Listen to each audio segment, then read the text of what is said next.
Imagine a world where beauty was not a gift, but a sentence. A world where silence was currency and obedience was the only way to survive. Picture a child, too young to understand, too valuable to be left free, watched carefully by the eyes of power. Not because of what he had done, but because of what he might become. Not a scholar, not a warrior, not a son, but something else. Something far quieter, far more dangerous to speak aloud. Welcome to Chronicles of Old Tales, where we unearth the truths history tried to forget. Today, we begin a journey into a subject history has buried deep beneath ceremony, myth, and silence. The selection of boys as male concubines. It is a story not of love, nor of choice, but of control, culture, and the commodification of innocence. If you're drawn to the quiet horrors that shaped empires, and the forgotten souls who bore them, consider subscribing. These are the stories they didn't want you to know. This is the history that doesn't make it into textbooks. Let's begin. To understand how boys were chosen, we must first understand the world that needed them. A world obsessed with hierarchy, appearance, and the performance of power. These were not free societies. They were palaces of unspoken rules, where every expression was measured, and every beauty, especially a young boy's, could become property. Selection did not begin with a ceremony. It began with a look, a glance across a courtyard, a comment whispered between retainers. Sometimes, it began with a debt, a father unable to pay, a mother with too many mouths to feed, a teacher paid to recommend the promising, the obedient, the quiet. The boys came from many places, the children of poor farmers, the orphaned, the disgraced, the exiled. Some were taken from homes under the guise of opportunity, promises of court life, of learning, of safety. Others were seized outright. But no matter the path, the destination was the same, a place where they would be reshaped into what the powerful needed them to be. There were signs the powerful looked for. Skin like polished ivory, eyes lowered without being told, a body not yet marked by labor, but malleable, a spirit that had not yet learned to say no. They were not selected because they were strong. They were selected because they were vulnerable. And once chosen, their names began to vanish. Slowly, quietly, what they were born into no longer mattered. What mattered now was who had claimed them, and how well they would learn to disappear into their role. Some were trained, others were broken, most were both. But even in these early stages, one thing was always clear: their value was no longer their own. It belonged to someone else. And the process of turning a boy into property had already begun. No one ever said it aloud, but the process of choosing boys for this role was formalized in silence. Behind closed doors and veiled conversations, systems were built, discreet, efficient, and disturbingly normalized. Entire networks existed for the quiet exchange of innocence. And like all systems rooted in exploitation, it was hidden in plain sight. Courtiers, priests, tutors, and servants, people at the edge of power, became the first eyes.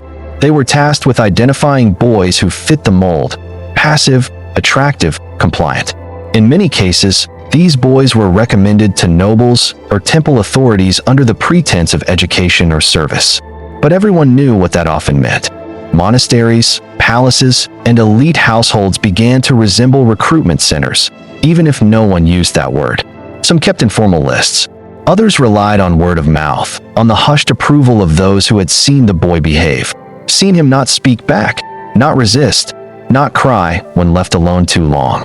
The less he questioned, the more desirable he became, and for some families, especially the desperate, it was a transaction.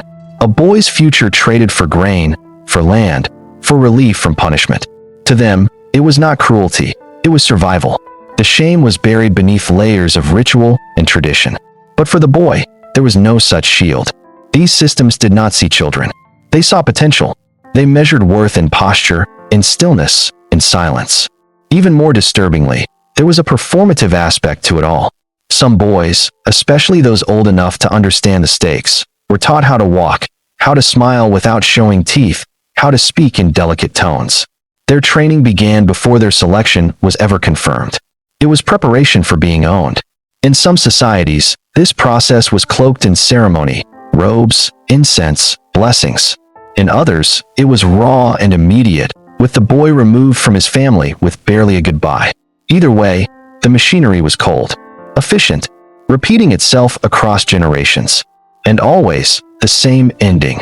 A child, alone in a place of power, expected to serve without question and vanish without trace. Once selected, the transformation began, not just of clothing or a dress, but of self.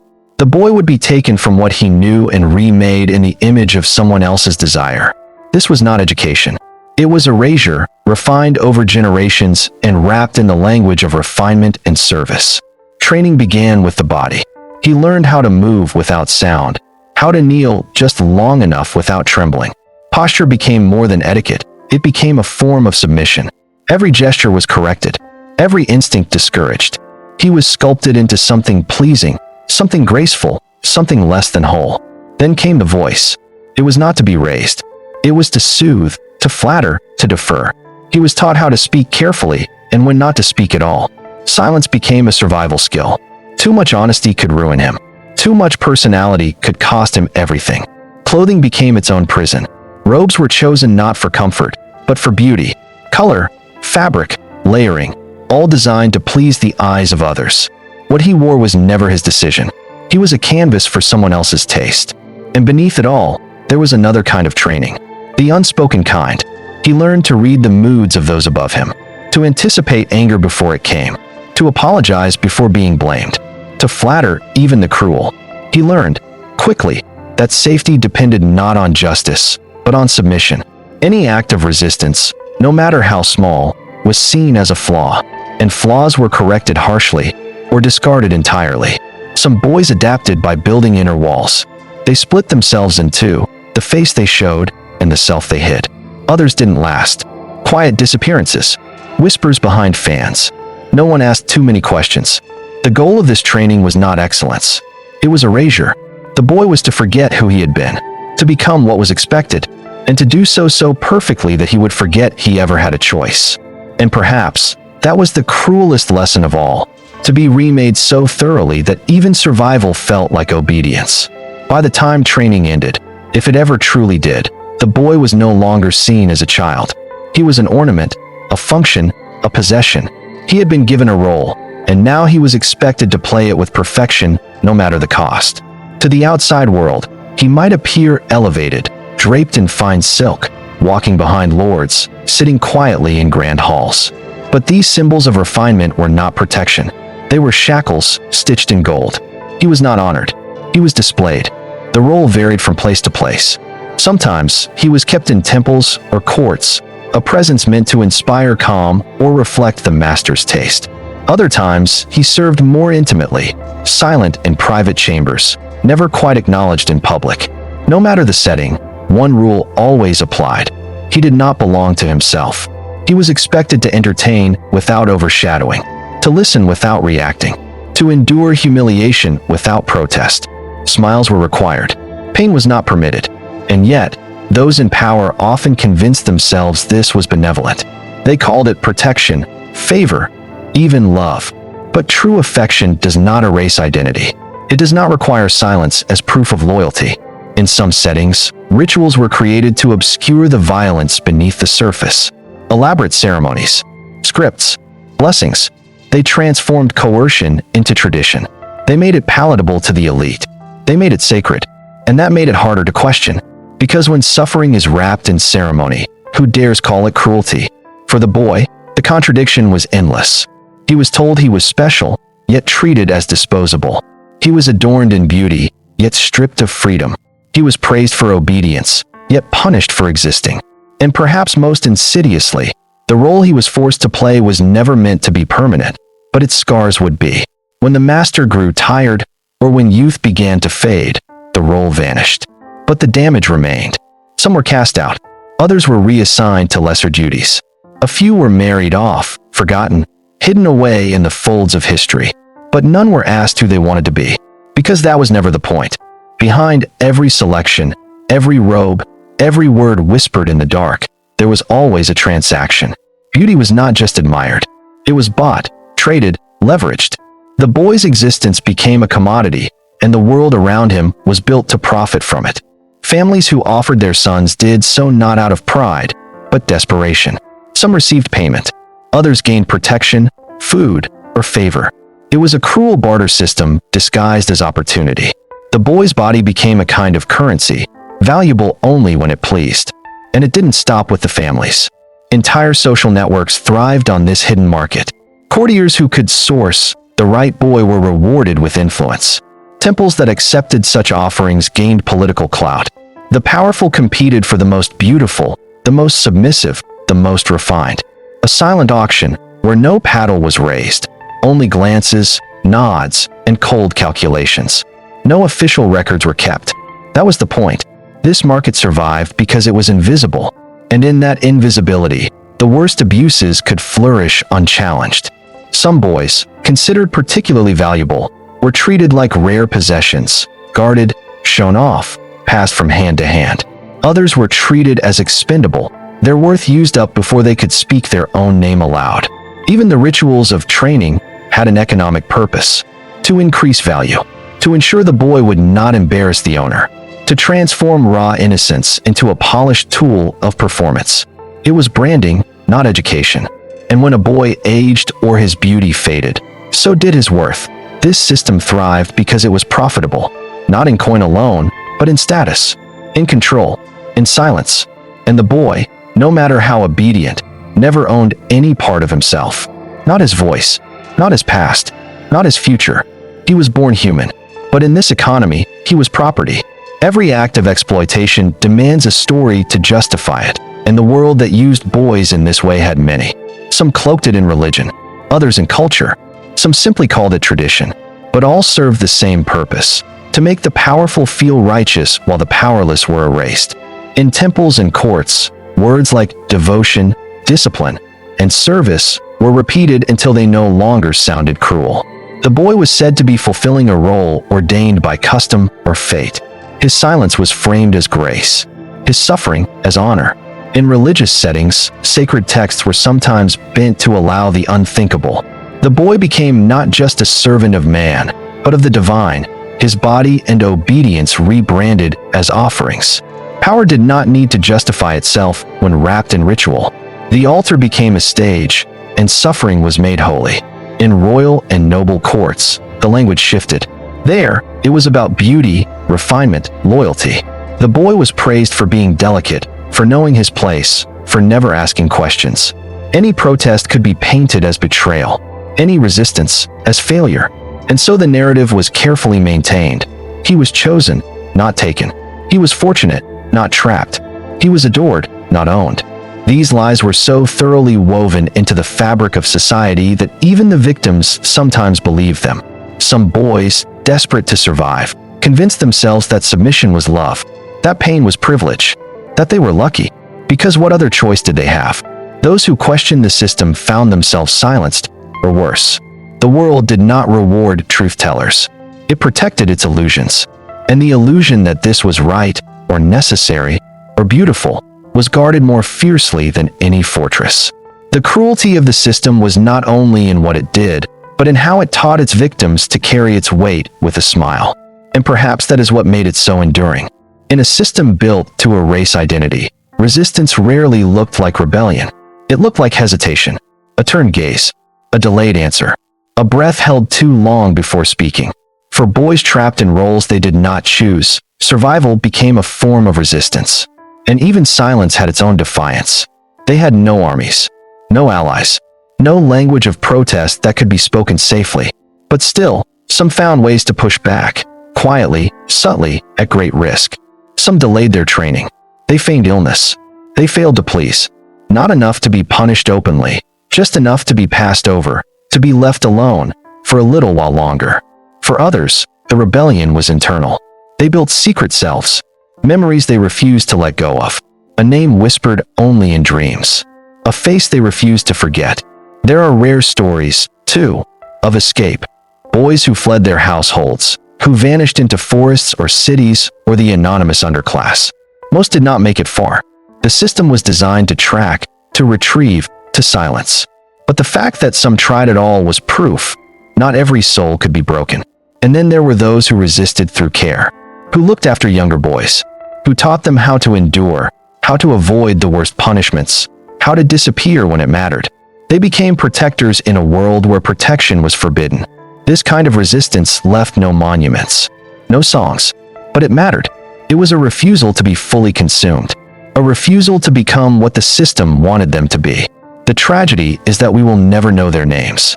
They were not written in ledgers or carved into stone.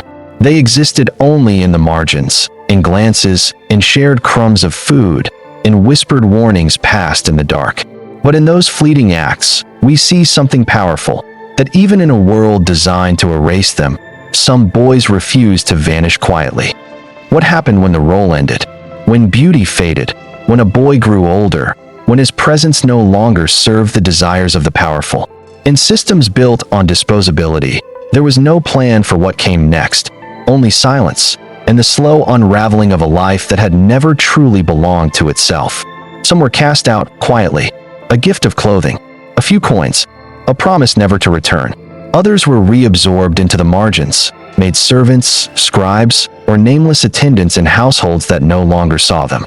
And for a few, a cruel irony, they were married off, expected to suddenly become husbands, fathers, men, as though the years of training, submission, and erasure had never existed.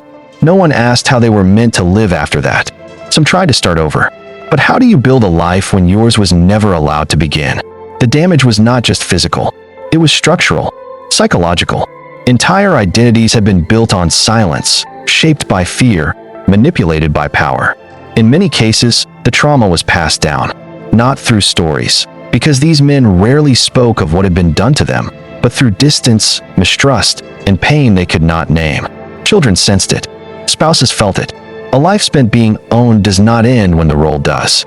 It lingers. It infects. It haunts. There are no grave markers that say, "Here lies one who was used and discarded by history," but they exist, all the same, in forgotten corners, in unnamed records, in the quiet, aching absences of official accounts. They were meant to be invisible, and for the most part, they were.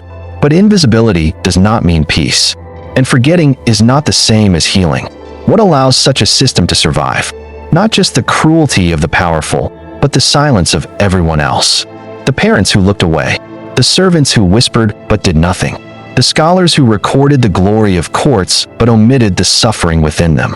History isn't just shaped by what is told, it's defined by what is deliberately left out. Entire cultures wrapped this exploitation in ritual, transforming it into something respectable. The very language was reshaped to hide its violence. Words like favor, service, devotion, they softened the truth, made suffering palatable, even virtuous.